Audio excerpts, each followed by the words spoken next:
A ruthless mafia boss who trusted no one opened his door to find a trembling child begging for shelter. He was about to slam it shut when he noticed something impossible, a shadow moving independently behind her, reaching toward him with fingers that shouldn't exist. In that moment, Vincent Caruso, the most feared man in Chicago, realized this little girl carried a secret darker than any crime he'd ever committed.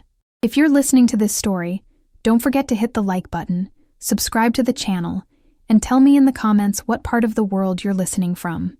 Vincent Caruso stood at the floor-to-ceiling windows of his penthouse overlooking Lake Michigan, watching the October rain streak down the glass like tears the city refused to shed. Chicago sprawled beneath him, a kingdom of steel and shadow that answered to his word. At 42, he'd built an empire from the ruins of his father's legacy, transforming the Caruso family from street-level enforcers into the invisible hand that controlled half the city's commerce. The legitimate businesses, construction, waste management, shipping, were fronts so polished that aldermen shook his hand at charity galas. The illegitimate ones remained buried deep, known only to his inner circle. He took a sip of bourbon, feeling the burn settle in his chest. The amber liquid caught the light from the crystal chandelier, refracting into fragments that reminded him of broken promises. Outside, the wind howled off the lake, carrying the scent of approaching winter and the distant wail of sirens, a sound as familiar to him as his own heartbeat. His reflection stared back at him from the darkened glass. Sharp cheekbones, steel-gray eyes that had witnessed too much, a jaw that could have been carved from granite. He wore his power like his tailored Tom Ford suit, perfectly fitted, impossible to remove. His dark hair, touched with silver at the temples, was swept back in a style that suggested control even in chaos. A thin scar ran along his left eyebrow, a souvenir from his father's belt when he was 12, a reminder that violence had always been the family business. The penthouse itself was a study in contradictions. Modern art on exposed brick walls, antique furniture beside minimalist sculptures. A Steinway grand piano sat untouched in the corner, a relic from his mother's dreams that he'd never learned to play. The space was immaculate, sterile almost, maintained by a cleaning service that came when he wasn't there. Vincent didn't allow people into his private world. Trust was a currency he'd spent long ago and never earned back. His phone buzzed. Marco, his second-in-command, confirming tomorrow's meeting with the Bratva representatives. The Russians wanted to expand their territory into Bridgeport, and Vincent needed to remind them, diplomatically, that Chicago wasn't a city where you took what you wanted. It was a city where you paid for the privilege. He typed a brief response, his fingers moving with the same precision he applied to everything. The knock came at 9:47. Vincent's hand moved instinctively to the Glock holstered at the small of his back. No one came to his private residence unannounced. The building's security was tighter than most banks, a combination of technology and carefully placed personnel who understood that their generous salaries depended on absolute discretion and vigilance. He moved toward the door with the fluid grace of a predator, his footsteps silent on the hardwood floor. Through the peephole, he saw her. A child, no more than 7 or 8, stood in the hallway. Her dark hair hung in wet tangles around a face too pale, too thin. She wore a pink jacket that had seen better years, torn at the shoulder and stained with something that might have been mud or blood. Her jeans were soaked through, and her sneakers, cheap knockoffs with frayed laces, left small puddles on the marble floor. But it was her eyes that stopped him, large, brown, and filled with a terror so profound it seemed to age her beyond her years. She knocked again, her small fist barely making a sound against the heavy door. Every instinct screamed trap. A child was the perfect Trojan horse. Who would suspect her? His enemies knew he had no family, no obvious weakness, but they also knew that even monsters hesitated before harming children. It was a line most men wouldn't cross, a boundary that separated the brutal from the irredeemable. He opened the door with the chain still attached, the Glock held low and ready. "Wrong apartment, kid," he said, his voice carrying the gravel of 1,000 cigarettes he'd quit 5 years ago. She looked up at him, and he saw her lips were blue from cold. "Please," she whispered. "May I stay?" 4 words. Simple. Impossible. "Where are your parents?" He scanned the hallway, looking for the setup, the ambush, the angle. "Gone," her voice cracked. "They're all gone." Vincent's jaw tightened. He should close the door, call building security, let them handle it. This wasn't his problem. He'd built his life on a foundation of calculated distance, on the principle that caring was a liability he couldn't afford. Sentiment got you killed in his world. It made you weak, made you hesitate when hesitation meant a bullet in the back of your head. But something in her eyes held him frozen. Not just fear, he'd seen plenty of that. This was deeper. Recognition, maybe. As if she knew exactly who he was and had come here anyway, choosing the devil she could see over whatever hunted her in the darkness. "Please," she said again, and this time her whole body shook. "He's coming. Who's coming?" She opened her mouth to answer, and that's when Vincent saw it. Behind her, cast by the hallway's recessed lighting, her shadow stretched across the marble floor. But shadows didn't move independently of their owners. Shadows didn't reach forward with fingers too long, too many, spreading like cracks in ice. Shadows didn't pulse with a darkness deeper than absence of light, a black so complete it seemed to devour the space around it. Vincent's blood turned to ice water. His finger tightened on the trigger as his mind struggled to process what his eyes reported. He'd seen men die in 100 different ways, had ordered deaths and delivered them personally when necessary. He'd stared down rival bosses, corrupt cops, and federal agents without flinching. But this violated every rule of the world he understood. The shadow's fingers stretched toward him, and the temperature in the hallway dropped 10 degrees in an instant. His breath misted in the air. The little girl's eyes rolled back, showing only whites, and she collapsed forward. Vincent caught her before she hit the ground, his body moving on instinct while his mind still reeled. She weighed almost nothing, a bundle of bones and wet clothes that trembled against his chest. Her skin was ice cold, her pulse barely detectable beneath his fingers. The shadow retreated, sliding back to its proper place as if it had never moved at all. Vincent kicked the door shut behind him, his heart hammering against his ribs in a way it hadn't since his first kill at 19. He carried the girl to the leather sofa, laying her down gently and grabbing a cashmere throw from the armchair.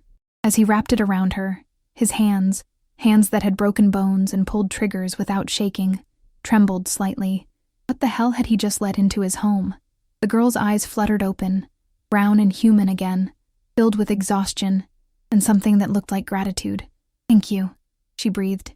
"Thank you for not sending me back out there." Vincent stepped back, his mind racing through possibilities, each more impossible than the last. Hallucination? No. He'd been sober for hours. Trick of the light?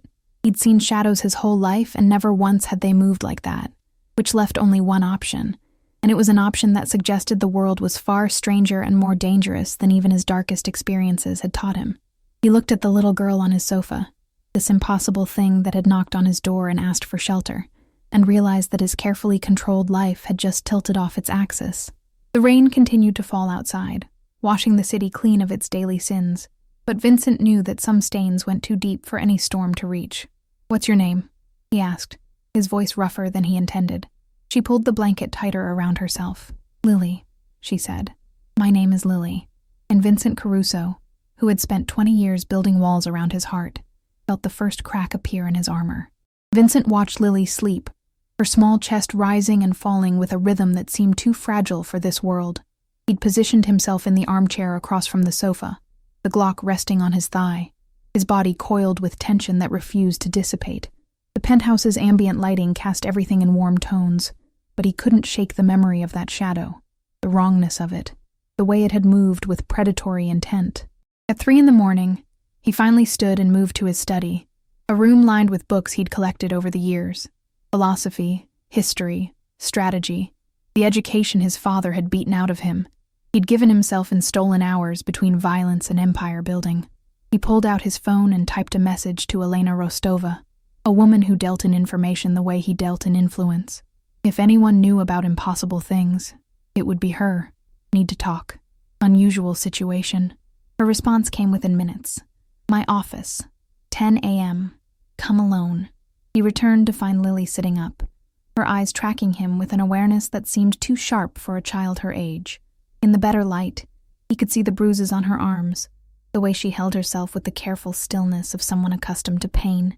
"Hungry?" he asked, the word feeling foreign in his mouth.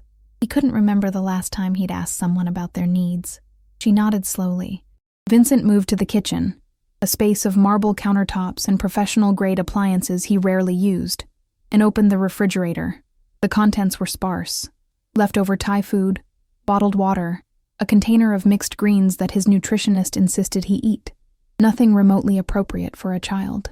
He settled on scrambled eggs and toast, cooking with the same methodical precision he applied to everything. His mother had taught him before the cancer took her, before his father's drinking had turned their home into a war zone. The memory surfaced unbidden, her hands guiding his on the spatula, her voice soft with patience he'd never heard from anyone else. Lily ate like someone who didn't know when the next meal might come, her small hands gripping the fork with desperate intensity. Vincent sat across from her at the dining table, watching her with the same careful attention he'd give a potential business partner.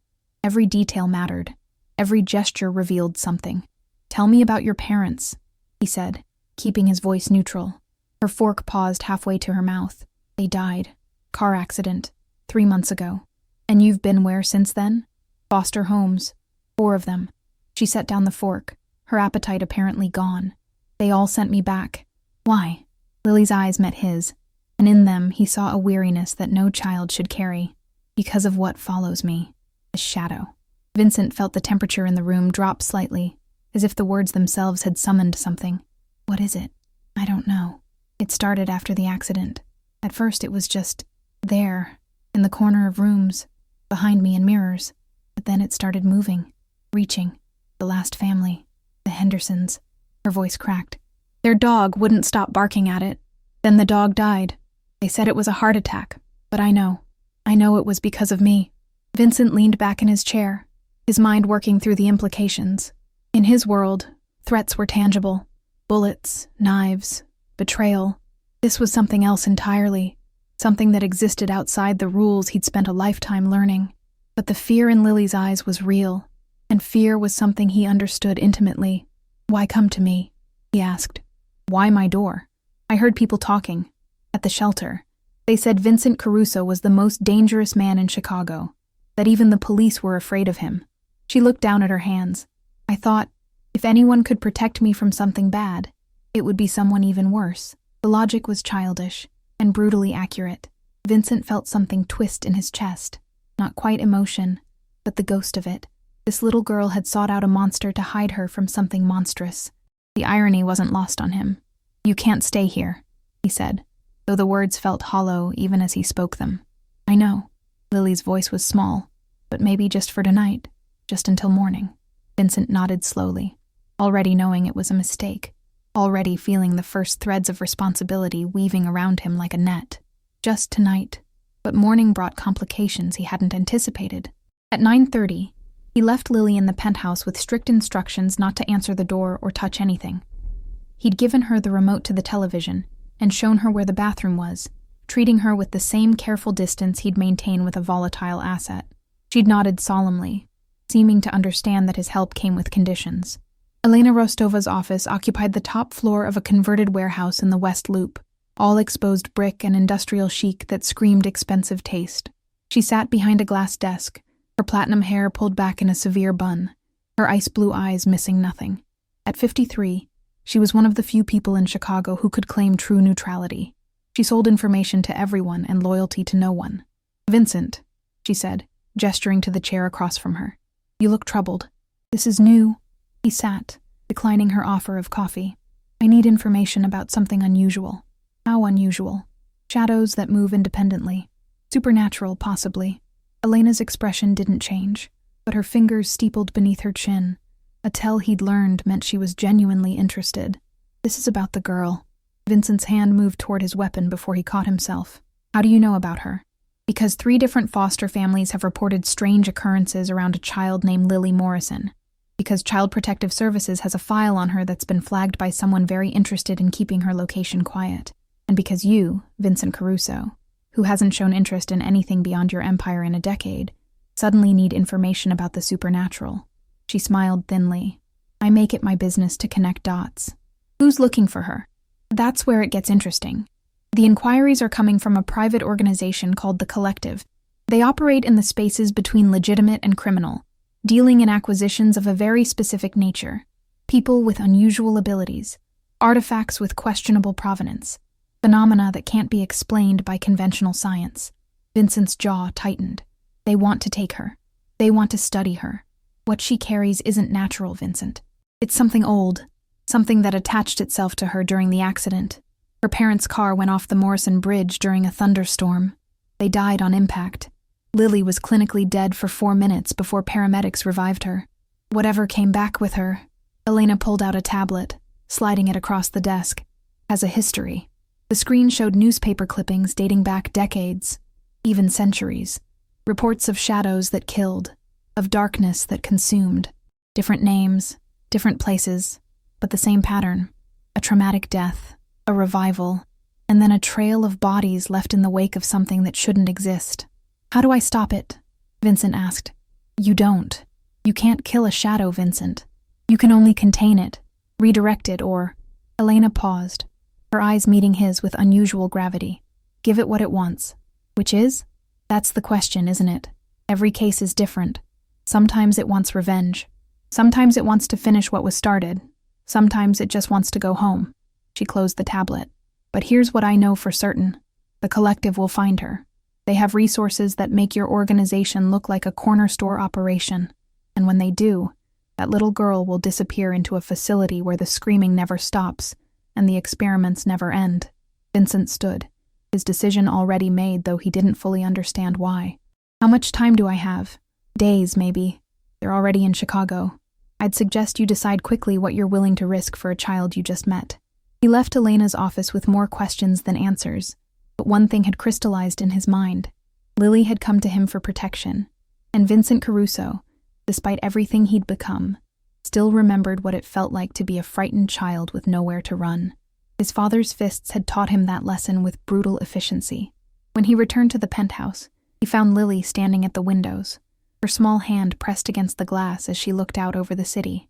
Her shadow stretched behind her, perfectly normal in the afternoon light, but Vincent could feel it now, a presence that watched from the corners of his vision, waiting. "They're coming for me, aren't they?" Lily asked without turning around. "Yes. Will you let them take me?" Vincent moved to stand beside her, looking out at the kingdom he'd built through blood and calculation. He thought about the man he'd become, the choices that had led him to this moment, the walls he'd constructed around anything resembling humanity, and he thought about a little girl knocking on his door, asking for shelter from something neither of them understood. "No," he said, and felt the weight of that single word reshape his future. "I won't." Lily looked up at him, and for the first time since she'd arrived, she smiled. It was a small thing, fragile as spun glass, but it carried a warmth that Vincent hadn't felt in years. Behind her, the shadow rippled once, as if acknowledging his decision, and Vincent wondered if he'd just made the biggest mistake of his life, or the first truly human choice in decades. Outside, the city continued its endless dance of commerce and crime, unaware that in a penthouse overlooking Lake Michigan, a ruthless Mafia boss had just declared war on forces he didn't understand to protect a child he barely knew. The rain had stopped, but storm clouds gathered on the horizon, dark and heavy with the promise of violence to come. And in the reflection of the window, Vincent saw his shadow and Lily's standing side by side, two figures against the gathering darkness, bound together by a choice that would change everything. Vincent spent the next 48 hours transforming his penthouse into a fortress while simultaneously trying to understand the enemy he'd made. Marco arrived within an hour of his call, his weathered face showing no surprise at finding a child in Vincent's private sanctuary.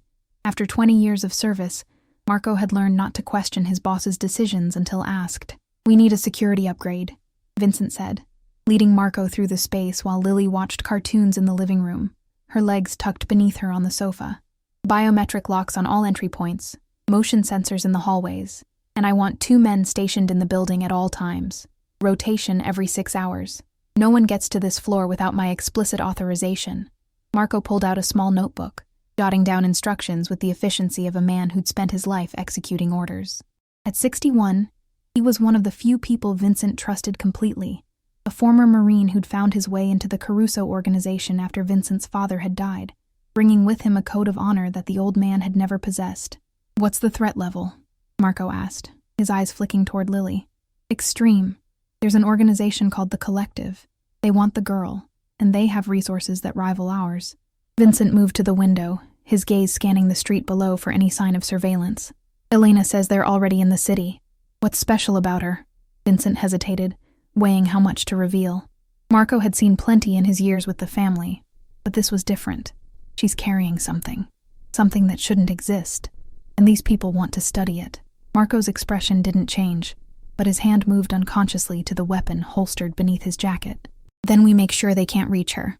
I'll have the upgrades installed by tonight. But Vincent, he paused, choosing his words carefully.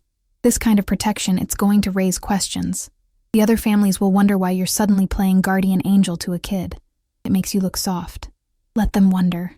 Vincent's voice carried an edge that ended the discussion. And Marco, find out everything you can about the collective.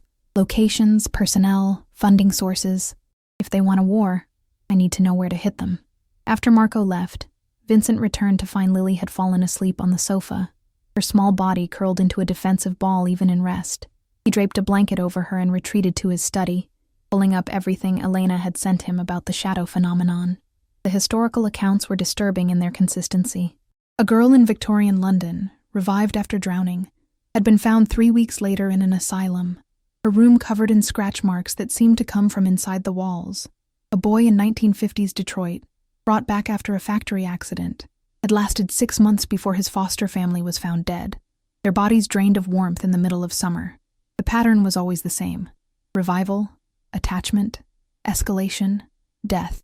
But there were exceptions.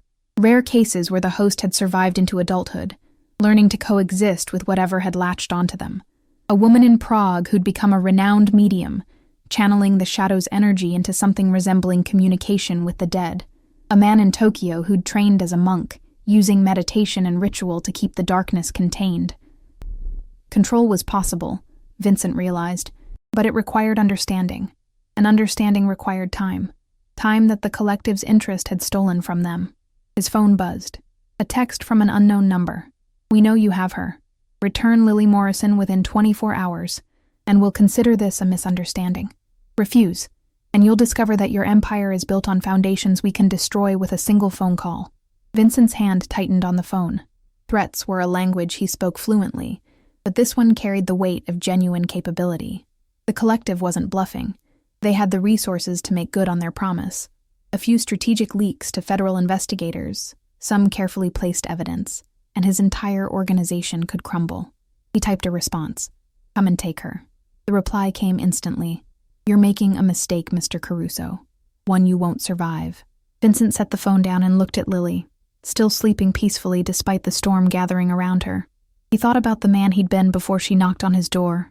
Cold, calculating, untouchable. That man would have handed her over without hesitation, would have seen her as a liability not worth the risk. But something had shifted in him, some long-dormant part of his humanity that her presence had awakened. Or maybe it was simpler than that. Maybe he just recognized himself in her, a child alone in a hostile world, seeking shelter from forces beyond her control. His father's violence had been tangible, physical, but it had left scars just as deep as any supernatural entity. He'd survived by becoming harder, colder, more ruthless than anyone around him. But Lily couldn't do that. She was still soft, still capable of trust, despite everything that had happened to her. That evening, Marco returned with a team of technicians who installed the security upgrades with military precision. Biometric scanners replaced the standard locks. Motion sensors were embedded in the walls, and a dedicated security feed was routed to Vincent's phone. By midnight, the penthouse had become a vault. Lily woke during the installation, her eyes wide with confusion at the activity. Vincent sat with her at the dining table, explaining in simple terms that some people wanted to take her away, and he was making sure they couldn't. "Why are you helping me?" she asked, her voice small in the cavernous space. Vincent considered the question, searching for an answer that made sense. "Because you asked," he finally said, "and because no one should have to face their monsters alone, even if the monster is inside them." The question hit harder than he expected. Vincent looked at this little girl who carried darkness like a second skin, who'd been abandoned by everyone who should have protected her, and saw a reflection of his own isolation. "Especially then," he said. That night, Vincent didn't sleep. He sat in his study, monitoring the security feeds and waiting for the collective to make their move. It came at 3:17 in the morning. Not an assault, but something far more insidious. His phone rang. The caller ID showed his lawyer's number, but the voice on the other end was unfamiliar. "Mr. Caruso, this is Dr. Sarah Chen with the Collective. I'm calling to discuss Lily Morrison." "There's nothing to discuss. I understand your protective instincts, but you're not equipped to handle what that child carries. The entity attached to her has killed before, and it will kill again. We have facilities designed specifically for cases like hers, containment protocols, research teams, therapeutic interventions that could help her." "Therapeutic interventions," Vincent repeated, his voice dripping with contempt. "Is that what you call it when you lock children in cages and experiment on them?" Dr. Chen's tone remained professionally pleasant. "I see Elena Rostova has been sharing her usual misinformation. Mr. Caruso, we're not monsters. We're scientists trying to understand phenomena that threaten public safety. Lily is dangerous, whether you want to admit it or not. That shadow has already killed one family's pet. How long before it kills something, or someone, more significant? She's not going anywhere. Then you're condemning her to a life of isolation and fear. Is that really what you want for her? Or is this about your ego? About proving that Vincent Caruso doesn't back down from anyone?" The accusations stung because it carried a grain of truth. Vincent had built his reputation on never showing weakness, never retreating from a challenge. But this wasn't about ego. This was about a little girl who'd knocked on his door and asked for shelter, and the promise he'd made, to himself, if not to her, that he wouldn't let her down. "Come for her," Vincent said quietly, "and I'll show you exactly how dangerous I can be." He ended the call and immediately dialed Marco. "They're going to escalate. I need you to activate the contingency protocols. Move our liquid assets offshore, secure the physical locations, and make sure everyone in the organization knows we're going to war. Against who? Everyone, if necessary." Vincent stood and moved to the window, looking out at Chicago's glittering skyline. Somewhere in that sprawl of steel and concrete, the Collective was planning their next move. They had resources, connections, and the advantage of operating in shadows even deeper than his own. But they'd made one critical mistake. They'd threatened something Vincent had decided to protect. And Vincent Caruso, who'd built an empire on the principle that threats were promises waiting to be kept, was very good at keeping promises. Behind him, Lily's door opened. She stood in the hallway, her small figure backlit by the ambient glow of the city. Her shadow stretched long and dark across the floor, and for a moment, Vincent could swear he saw it move, not toward him, but beside him, as if taking up a position at his flank. "I heard you on the phone," Lily said. "They're coming, aren't they?" "Yes. I'm sorry. I shouldn't have brought this to you." Vincent turned to face her, this child who'd upended his carefully ordered life in the span of 3 days. "You didn't bring anything to me, Lily. You asked for help, and I chose to give it. That's on me, not you." She walked toward him slowly, her bare feet silent on the hardwood. When she reached him, she did something unexpected. She took his hand. Her fingers were small and cold, but her grip was firm, trusting in a way that made Vincent's chest tighten with an emotion he'd thought long dead. "Thank you," she whispered, "for not being afraid of me." Vincent looked down at her, at the trust in her eyes, and the shadow that clung to her like a second skin, and realized that fear had nothing to do with it. He'd faced death 100 times without flinching, had stared down men who wanted him dead and never blinked. A shadow, no matter how unnatural, was just another enemy to outmaneuver. "Get some sleep," he said, his voice gentler than he intended. "Tomorrow, we start fighting back." Lily nodded and returned to her room, leaving Vincent alone with his thoughts and the city that had made him. The storm clouds he'd seen gathering 2 days ago had arrived, and the first drops of rain began to fall against the windows, washing the streets clean, while darkness gathered in the spaces between buildings. Vincent Caruso had declared war on forces he didn't fully understand, had risked everything he'd built for a child he barely knew. It was irrational, dangerous, and completely unlike him. But as he stood there watching the rain fall over his kingdom, he felt something he hadn't experienced in years. Purpose beyond power, meaning beyond survival. The Collective wanted Lily. They would have to go through him first, and Vincent intended to make that journey as costly as possible. The attack came on the 4th day, not with violence, but with surgical precision aimed at the foundations of Vincent's empire. At 7 a.m, federal agents raided 3 of his construction sites, armed with warrants that detailed financial irregularities going back 5 years. By noon, the IRS had frozen his primary business accounts. By evening, Two of his most trusted lieutenants had been arrested on charges of racketeering and money laundering.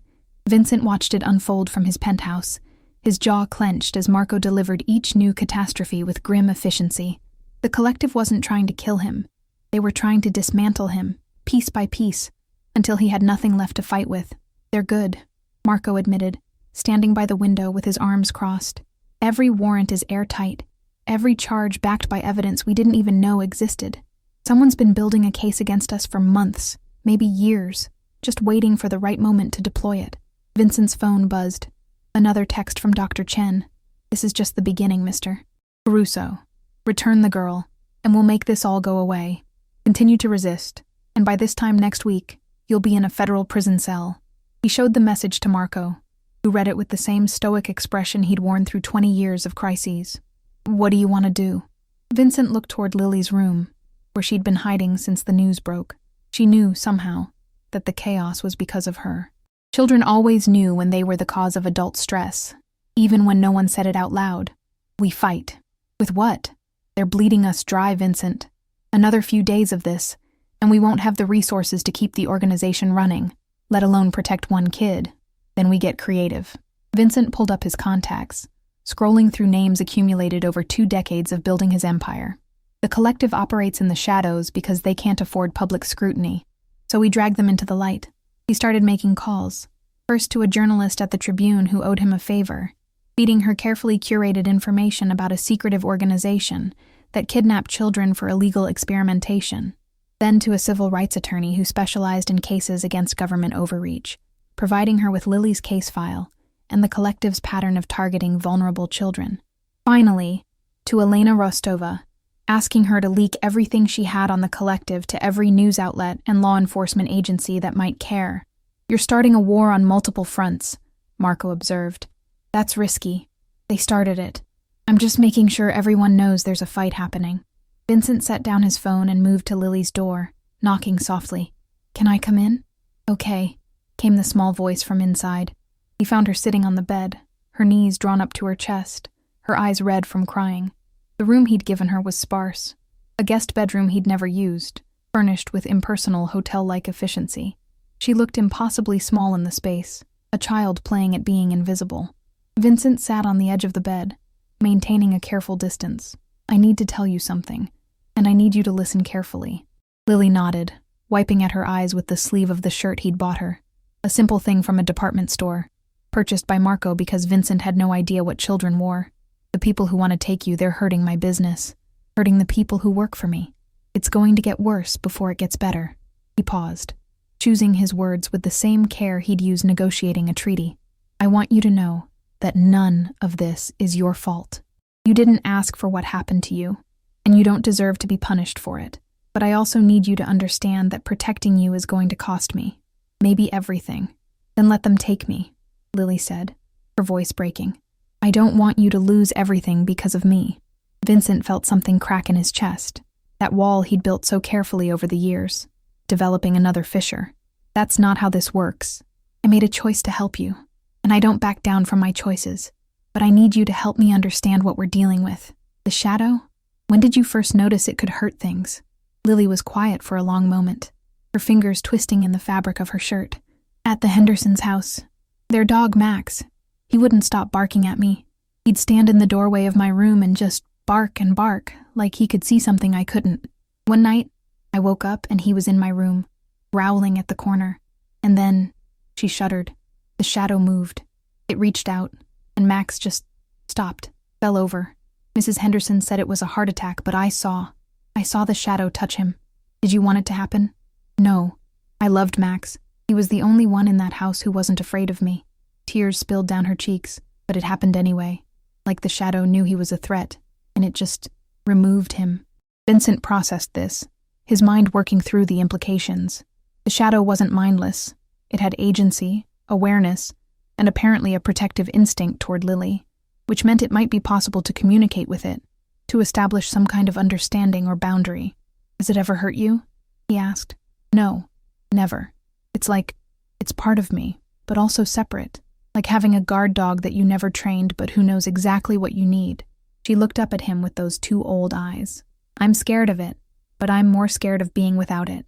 Does that make sense? It did, in a twisted way. Vincent had spent his life cultivating his own form of protective darkness, a reputation so fearsome that most threats never materialized because people were too afraid to try. The shadow was Lily's version of that, a defense mechanism born from trauma and death. I'm going to figure this out, he promised, standing. But I need you to trust me, and I need you to tell me immediately if the shadow does anything unusual. Can you do that? Lily nodded, and Vincent left her there, closing the door softly behind him. He returned to the living room to find Marco on the phone, his expression grave. When he hung up, he turned to Vincent with news that made the situation exponentially worse. That was our contact in the police department. The collective has filed a missing persons report on Lily, claiming you abducted her from a foster home.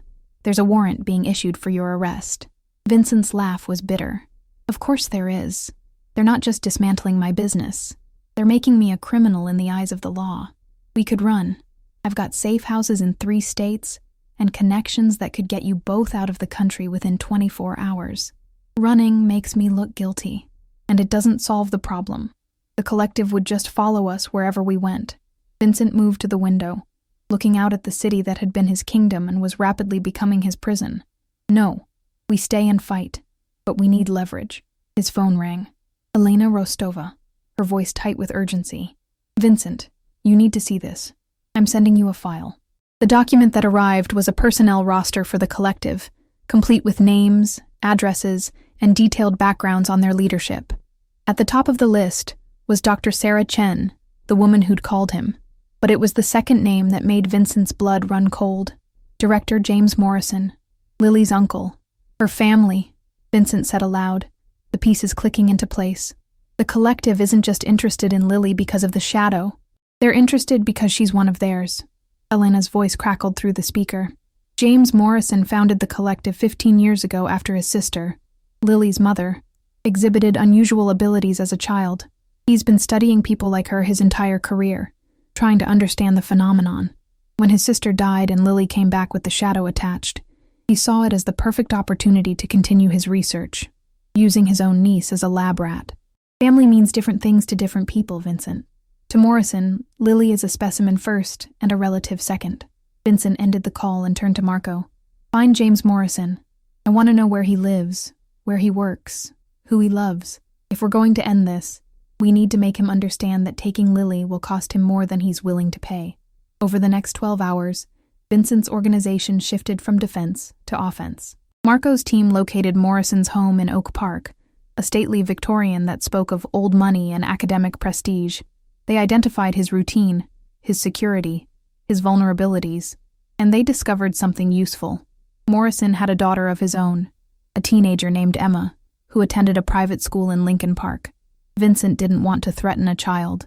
That was a line he'd never crossed, and didn't intend to start now. But the existence of Emma gave him leverage, a way to make Morrison understand that the game had consequences beyond abstract research and organizational goals.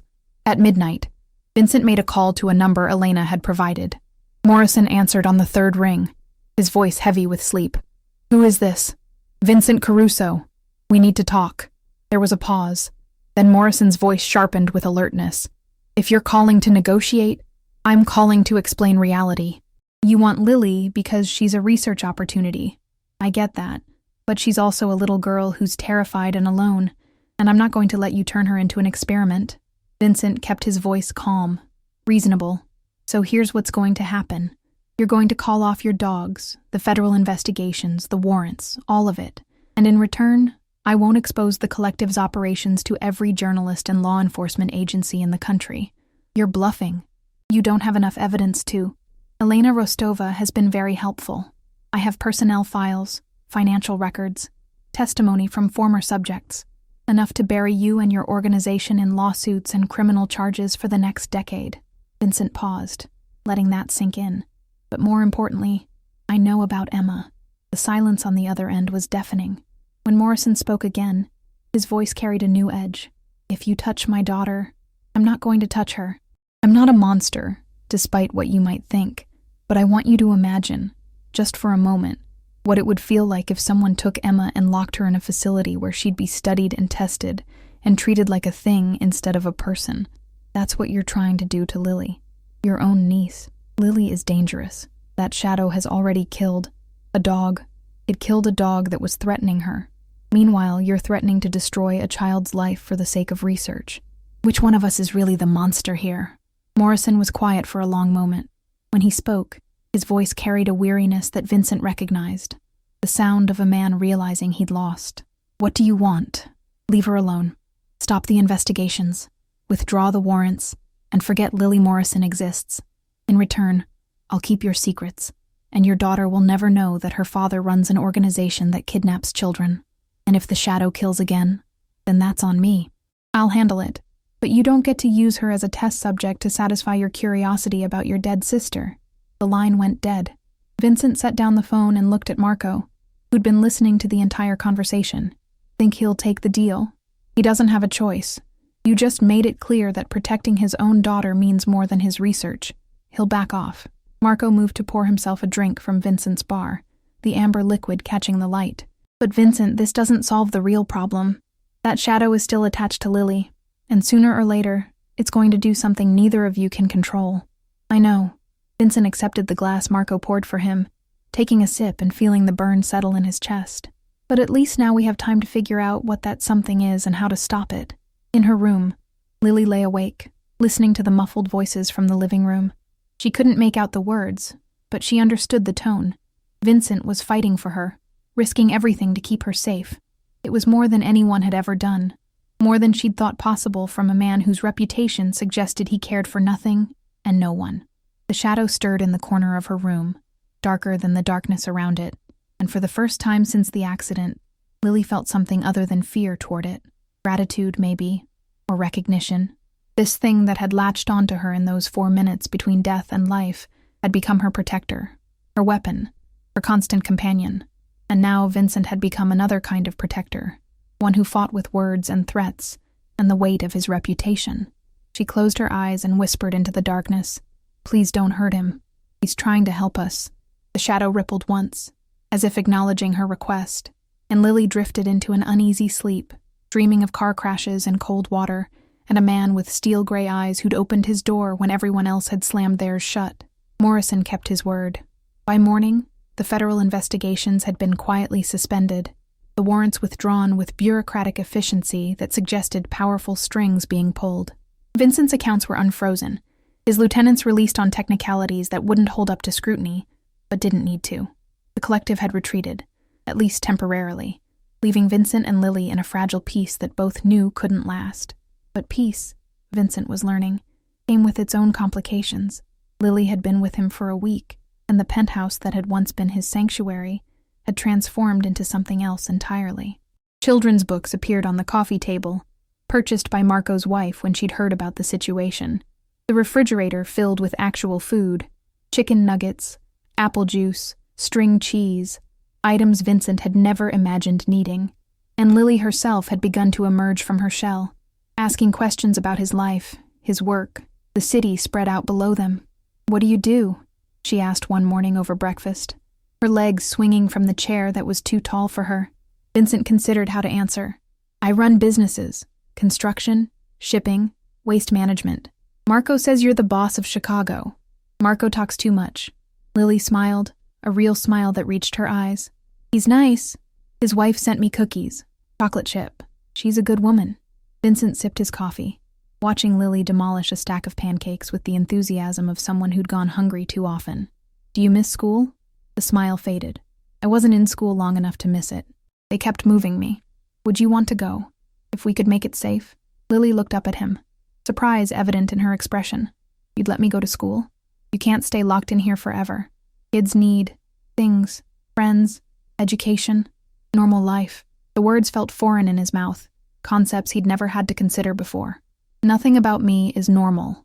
"No," Vincent agreed, "but that doesn't mean you can't have pieces of it." The conversation was interrupted by Marco's arrival, his expression grim, in a way that made Vincent's instincts flare. "We have a problem." Vincent sent Lily to her room and turned to Marco. "What kind of problem?" "The Bratva. They've heard about the federal heat you took last week, and they're interpreting it as weakness. Dmitry Volkov is pushing into Bridgeport, taking over 3 of our distribution points. He's telling people that Vincent Caruso is too busy playing father to protect his territory. The insult landed like a physical blow. Vincent's reputation was the foundation of his power. The moment people stopped fearing him, the empire would crumble. Set up a meeting. Tonight. Neutral ground. Vincent, if you go in there looking soft, I'm not soft, I'm strategic. There's a difference. But even as he said it, Vincent wondered if it was true. A week ago, he would have responded to Volkov's aggression with immediate, brutal violence. Now, with Lily sleeping down the hall, he found himself calculating differently, weighing consequences beyond his own survival. The meeting took place in a warehouse in Pilsen, one of the few remaining neutral zones where the various criminal organizations could gather without immediate bloodshed. Vincent arrived with Marco and 2 other men, all armed, all ready. Dmitry Volkov waited with his own contingent, the Russian's broad frame and scarred face a testament to a life lived violently. "Vincent Caruso," Dmitry said, his accent thick but his English clear. "I hear you have new priorities. A little girl, yes? Very touching. My priorities are my business, Dmitry. Your expansion into Bridgeport is not. Chicago is changing. The old rules, they don't apply anymore. You spend your time with children while real men take what they want." Dmitry smiled, showing gold teeth. Maybe it is time for new leadership. Vincent moved faster than his age suggested, closing the distance between them and pressing the barrel of his Glock against Dmitry's forehead before the Russian's men could react. The warehouse went silent, the only sound the distant hum of traffic on the expressway. "Let me explain something to you," Vincent said, his voice deadly calm. "I've killed more men than you've met in your entire life. I've built an empire on the principle that crossing me is the last mistake anyone makes. The fact that I'm choosing to protect a child doesn't make me weak. It makes me dangerous in ways you can't comprehend. Because now I have something to lose, which means I have no limits on what I'll do to protect it." He pressed the gun harder, forcing Dmitry's head back. "So, here's what's going to happen. You're going to withdraw from Bridgeport. You're going to tell everyone that you made a mistake, that you misread the situation. And in return, I won't kill you and every member of your organization in a single night.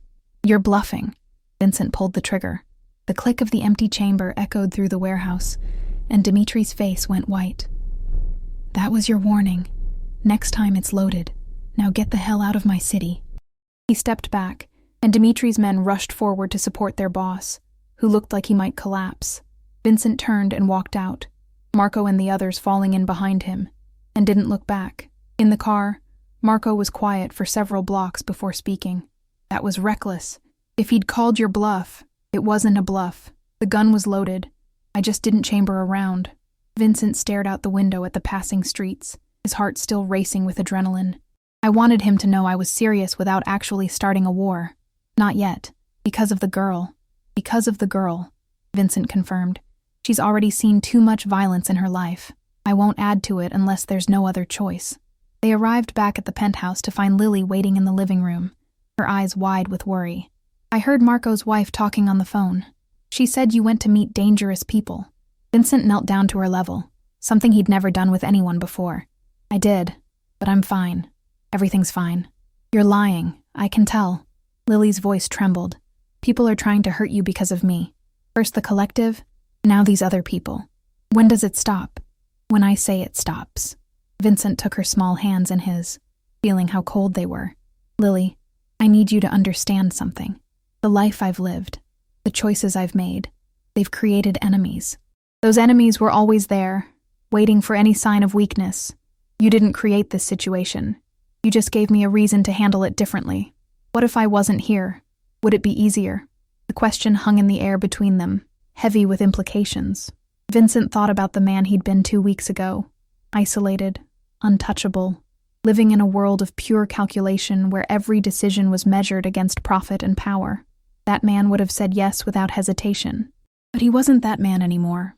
Somewhere in the past week, in the quiet moments of watching Lily eat breakfast, or hearing her laugh at cartoons, or seeing her trust him despite every reason not to, something fundamental had shifted. He'd remembered what it felt like to care about something beyond his own survival. "No," he said finally. "It wouldn't be easier. It would just be emptier."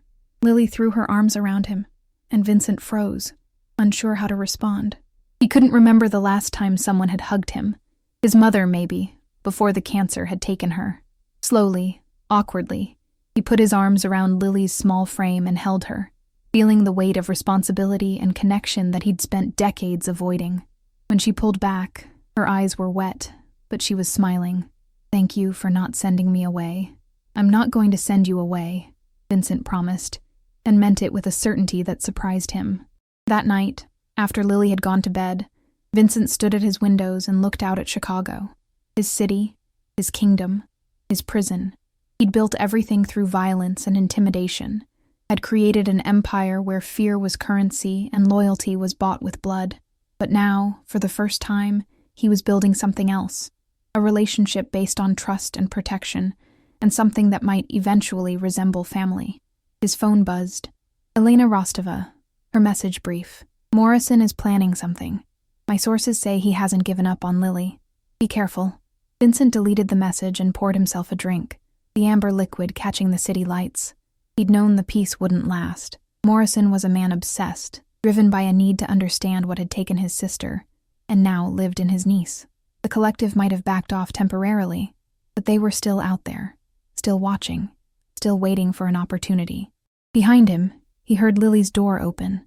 She padded into the living room, her small figure ghostly in the dim light. "Can't sleep? Bad dreams," she admitted. "About the accident, about the water." Vincent gestured to the sofa, and she curled up beside him, maintaining a careful distance that spoke of a child who'd learned not to expect comfort. "Want to talk about it?" "We were driving home from my grandmother's house. It was raining really hard, and Mom was worried about the bridge. She always hated that bridge." Lily's voice was distant, lost in memory. "Dad said it would be fine, that we'd driven it 100 times. But then the car started sliding and Mom screamed, and we went through the railing. You don't have to. I want to tell someone. I need to tell someone." She looked up at him with those two old eyes. The water was so cold. I couldn't breathe, couldn't see. I felt Mom's hand grab mine. And then, nothing. Just darkness. And then I was in the ambulance, and they were saying I'd been dead, and I felt different, wrong, like something had come back with me. Vincent listened, understanding in a way he hadn't before. Lily hadn't just survived trauma. She died and been reborn, carrying something from that space between life and death. The shadow wasn't a curse or a parasite. It was a part of her now, as integral as her heartbeat. "The shadow," he said carefully. "Do you ever hear it? Talk to it?" "Sometimes. Not with words, exactly. More like feelings, impressions. It wants to protect me. That's all it knows how to do." She pulled the blanket tighter around herself. "But I don't know how to control it. What if it hurts someone who doesn't deserve it? What if it hurts you? Then we'll figure it out together." Vincent surprised himself with the conviction in his voice. "I'm not an expert in supernatural entities, but I'm very good at solving problems. We'll find someone who understands this, someone who can help you learn to coexist with it." "You really think that's possible?" "I think you're stronger than you know, and I think that Shadow chose you for a reason. Maybe it's time to stop being afraid of it and start understanding it." Lily leaned against him, her small body warm against his side, and Vincent felt that crack in his armor widen further. He'd spent his entire adult life avoiding exactly this kind of connection, knowing that caring made you vulnerable, made you weak. But sitting there with Lily, watching the city lights reflect off the lake, he realized that maybe vulnerability wasn't weakness. Maybe it was just another form of strength, one he'd never learned to recognize. Outside, storm clouds gathered on the horizon, dark and heavy with the promise of rain. Vincent knew that Morrison and the collective were out there somewhere, planning their next move.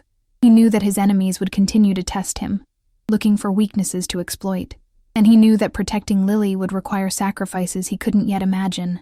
But for now, in this moment, he had a child who trusted him, and a purpose beyond power. It wasn't much, but it was more than he'd had in 20 years. And Vincent Caruso, who'd built an empire on the principle that nothing mattered except survival, discovered that sometimes survival wasn't enough. Sometimes you needed something worth surviving for. The final confrontation came not with violence, but with a choice that would define everything that followed. 2 weeks after the standoff with Morrison, Vincent received a package delivered to his office in the Loop, a nondescript building where he conducted his legitimate business operations. Inside was a flash drive and a handwritten note. "If you want to save her, you need to understand what she is." J.M. Vincent plugged the drive into his computer and watched as files opened. Research documents, video footage, case studies spanning decades. Morrison had sent him everything the collective had compiled on shadow entities, a comprehensive archive of knowledge that most people would never believe existed. The videos were disturbing. Children like Lily, some younger, some older, all carrying the same darkness. Some had learned to control it, channeling the shadow's protective instincts into something resembling normalcy. Others had been consumed by it, their personalities eroded until nothing remained but the entity wearing their skin. And a few, a very few, had found a way to separate from the shadow entirely, though the process was described in clinical terms that suggested it was neither safe nor guaranteed. Vincent watched it all, his expression growing darker with each revelation. Morrison wasn't just a scientist studying a phenomenon. He was a man desperate to save his niece from a fate he'd witnessed too many times. The collective's methods were brutal, yes, but they came from a place of genuine belief that containment and study were better than allowing these children to destroy themselves and everyone around them. But belief didn't justify kidnapping, and desperation didn't excuse treating children like lab specimens. Vincent called Elena. "I need you to set up a meeting. Morrison, me, and Lily. Neutral ground, no weapons, no backup. Just the three of us." "That's insane." "He'll try to take her. Maybe.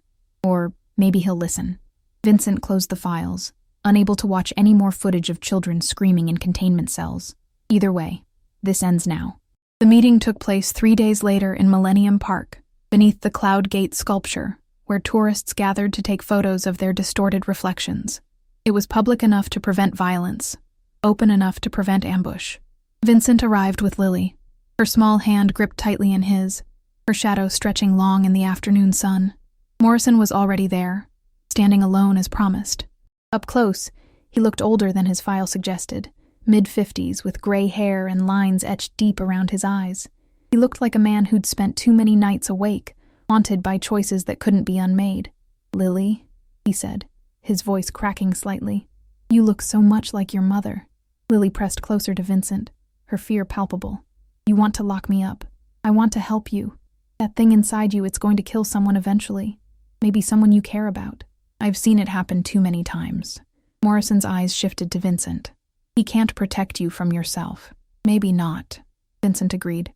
"But I can give her something you never could. A choice. You want to study her, contain her, treat her like a problem to be solved. I want to help her learn to live with what she's become." "That's naive. You don't understand what you're dealing with. Then explain it to me. Not as a scientist to a subject, but as an uncle to a niece. Tell Lily what you know, and let her decide what happens next."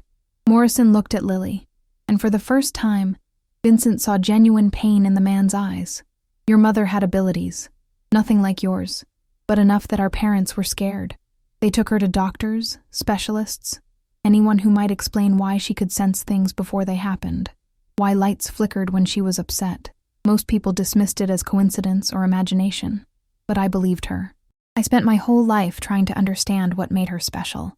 He knelt down to Lily's level, his movements slow and non-threatening. "When she died, I thought I'd lost my chance to understand. But then you came back, carrying something far more powerful than anything she'd ever manifested. And I saw it as a gift, a chance to finally answer the questions that had haunted me for decades. So, you wanted to experiment on me," Lily said, her voice small but steady. "I wanted to help you. But yes, my methods would have involved testing, observation, containment, because I've seen what happens when these entities aren't controlled. I've seen children kill their families, destroy entire neighborhoods, lose themselves completely to the darkness." Morrison's voice broke. "I didn't want that for you. I wanted to save you from your mother's fate. My mother died in a car accident. Your mother died because she lost control while driving. She had a premonition, a vision of something terrible, and it distracted her at exactly the wrong moment. The accident wasn't random, Lily. It was a consequence of what she was." Morrison stood, his shoulders slumped with the weight of confession. "I've been trying to prevent the same thing from happening to you." The revelation hung in the air between them, heavy with implications. Vincent felt Lily's hand tighten in his, felt her small body trembling. He'd brought her here to give her a choice, but now he wondered if knowing the truth made that choice harder or easier. "What if I don't want your help?" Lily asked. "What if I want to stay with Vincent and learn on my own?" Morrison looked at Vincent with something approaching respect. Then I'll leave you alone. But understand this. The shadow will test you. It will push boundaries, seek out threats, protect you in ways that might hurt innocent people. And when that happens, you'll have to live with the consequences. She won't be alone, Vincent said. I'll make sure she has resources, training, whatever she needs to control it. You're a crime boss, not a therapist.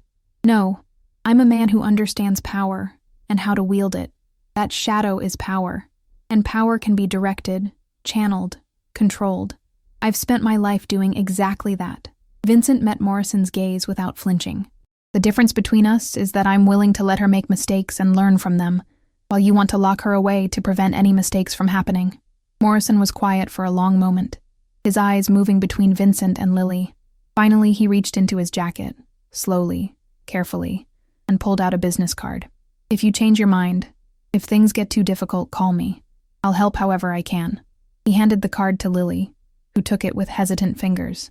Then Morrison turned and walked away, disappearing into the crowd of tourists and leaving Vincent and Lily standing beneath the sculpture's silver curves. Did I make the right choice? Lily asked, looking up at Vincent with uncertainty. I don't know, Vincent admitted, but it was your choice to make, and that matters more than whether it was right or wrong. They walked back to the car in silence, Vincent's mind working through everything Morrison had revealed. The shadow wasn't just a random entity. It was connected to Lily's mother, to a lineage of abilities that ran through their family, which meant it could be understood, potentially controlled, maybe even embraced as part of who Lily was, rather than something foreign that had invaded her. Over the following weeks, Vincent threw himself into research with the same intensity he'd once applied to building his empire. He hired specialists, not from the collective, but independent researchers who studied paranormal phenomena from academic rather than exploitative perspectives. He found a meditation instructor who worked with trauma survivors, teaching Lily techniques to calm her mind and, by extension, the shadow that responded to her emotions. And he discovered a support group for people with unusual abilities, a small community that met in a church basement in Rogers Park and shared their experiences without judgment. Lily thrived in ways Vincent hadn't anticipated. With structure and support, she began to see the shadow not as a curse, but as a part of herself that needed understanding and guidance. She learned to sense its moods, to communicate with it through intention, rather than fear. And slowly, carefully, she began to direct it, small things at first, like making it retreat when it frightened her, then larger acts of control, like keeping it contained even when she was scared or angry. Vincent watched her transformation with something approaching pride. This child who'd knocked on his door 3 months ago, terrified and alone, was becoming someone stronger, more confident, more whole. And in helping her, he'd discovered something about himself, that the capacity for care he'd thought dead was merely dormant, waiting for someone worth caring about. His empire stabilized. The Bratva backed off after Dmitry Volkov mysteriously decided to retire and move back to Moscow. The federal investigations remained closed, the collective's influence apparently withdrawn. Vincent's reputation, rather than being damaged by his protection of Lily, had somehow been enhanced. People whispered that Vincent Caruso was so powerful he could afford to show mercy, so feared that even supernatural forces bent to his will. It was ridiculous, of course, but Vincent had learned long ago that perception mattered more than reality in his world. On a cold December evening, 4 months after Lily had first knocked on his door, Vincent stood at his windows watching snow fall over Chicago. The city looked clean under its white blanket, peaceful in a way it rarely achieved. Behind him, Lily sat at the dining table doing homework. Vincent had enrolled her in a private school under a carefully constructed false identity, complete with records that suggested she'd always been his ward. "Vincent," she called, "can you help me with this math problem?" He turned from the window, looking at this little girl who'd upended his life so completely, and smiled. A real smile, not the calculated expression he showed the world. Sure. As he sat beside her, explaining fractions with a patience he'd never known he possessed, Vincent realized that the shadow wasn't the only thing that had changed. He'd spent his entire adult life building walls, creating distance, ensuring that nothing and no one could hurt him. But Lily had slipped through those defenses with nothing more than a simple question: "May I stay?" And in answering yes, in choosing to protect her despite the cost, Vincent had discovered something more valuable than power or wealth or reputation. He'd found purpose. He'd found connection.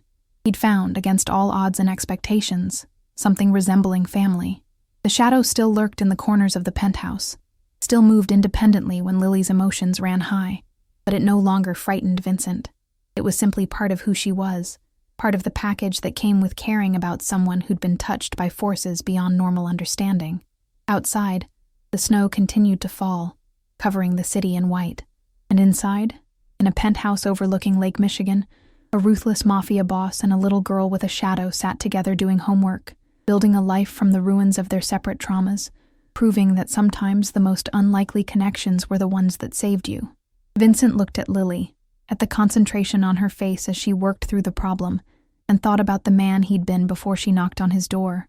That man was gone, replaced by someone who understood that strength wasn't just about power. It was about choosing to protect something more fragile than yourself. "I got it," Lily exclaimed, showing him her work. "Good job," Vincent said, and meant it with a warmth that would have shocked anyone who knew his reputation. As night fell over Chicago, the city's lights began to glow, a million points of illumination pushing back against the darkness. And in his penthouse, Vincent Caruso, the most feared man in Chicago, sat with a little girl who carried shadows, both of them learning that sometimes the darkness wasn't something to fear, but something to understand, to accept, to integrate into the complicated business of being human. The shadow rippled once in the corner, as if acknowledging the peace that had settled over them, and then went still. And for the first time in months, Lily smiled without fear, her hand reaching out to take Vincent's, connecting them in a bond that transcended blood or obligation. Family, Vincent realized, wasn't about genetics or tradition. It was about choice, choosing to stay when leaving would be easier, choosing to care when indifference would be safer, choosing to build something together from the broken pieces of separate lives. He'd made his choice the moment he opened his door. And looking at Lily now, seeing the trust in her eyes and the hope in her smile, Vincent knew he'd make the same choice again, no matter the cost. Outside, Chicago continued its endless dance of light and shadow, crime and commerce, power and vulnerability. But inside, in a space carved from steel and glass and hard-won peace, two unlikely souls had found shelter in each other. And that, Vincent thought, was worth more than any empire. If you enjoyed this story, please subscribe to the channel and share your thoughts in the comments below. Let me know which moment resonated with you most, and don't forget to check out our other stories. Thank you for listening.